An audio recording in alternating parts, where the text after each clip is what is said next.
Educational Coordinator Rachel Brent.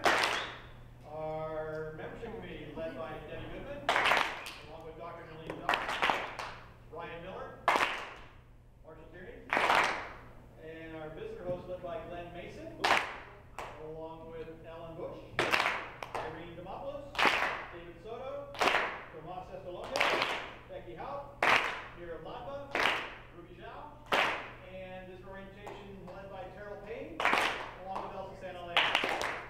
Our mentor committee led by Jamie Craney, along with James Sauger, Jennifer Hosco, George Hager, Chuck Little, and Mike Shelton. Social events coordinator Mario Costa. And last but certainly not least, our growth and retention team with Tanya Takacic and Ann O'Hara. Hey.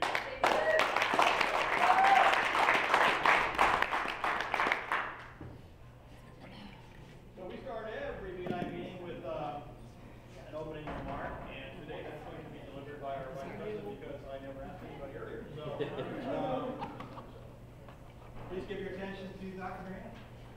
As business professionals, we all need an edge over our competition. How many people are in the same business as you are?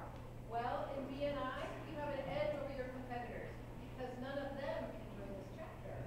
We only allow one person per professional specialty. So once you have been accepted as a member, you have locked your competition out of the chapter.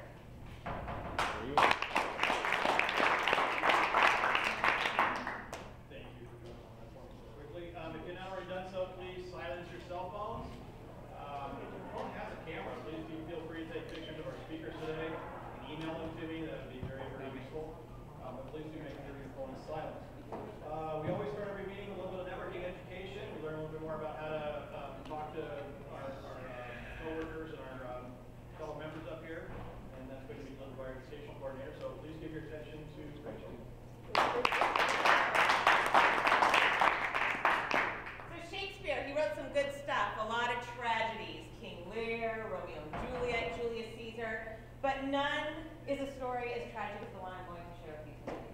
And it is the tragedy of Billy the business owner. Billy the business owner knew that the only way for his business to grow was to market. So he bought himself a year's worth of 30-second commercial spots on a local television station. And every week he went down to the television station and he gave his 30-second commercial live. And in just a very short period of time, his visibility grew, his likability grew, his credibility grew, and his bottom line grew. Then one day the station manager said to him, Billy, we love your spots. We're going to give you a 10-minute presentation opportunity on a local television show where you can promote your products and services. Billy was so excited, he ran home that very day and started prepping. He spent hours prepping for this 10-minute spotlight. On the day of the presentation, he arrived to the television studio early because he was so nervous and so excited. And the station manager came up to him and said, all right, Billy, we're going to run your regular 30-second commercial, and about a half hour later, you're going to give your keynote. And Billy went, oh my gosh, I totally forgot about the 30-second commercial.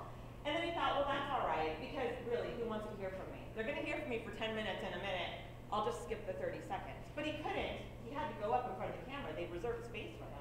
So he went up in front of the camera. The camera guy gave him his 3, 2, and Billy said, you're going to hear from me in just a minute. I'll save everything for then. And then walked away.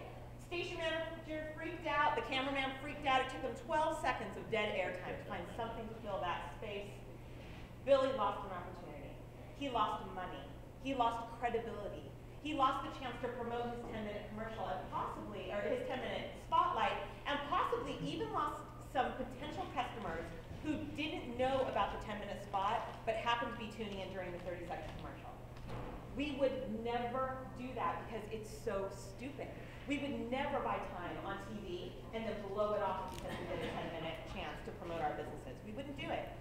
Why do we do it here sometimes? Is it because we're not prepared? Is it because we get embarrassed? Trust me when I tell you, no one is thinking, oh my gosh, what an attention hog. She's getting 10 minutes, now she wants 10 minutes and 30 seconds. No one is thinking that. So next time it's your chance to have a 10-minute keynote presentation, I invite you to figure out how to use your 30-second sales manager moment in the most advantageous way possible, and don't squander the opportunity, otherwise it's just tragic. Have a good week.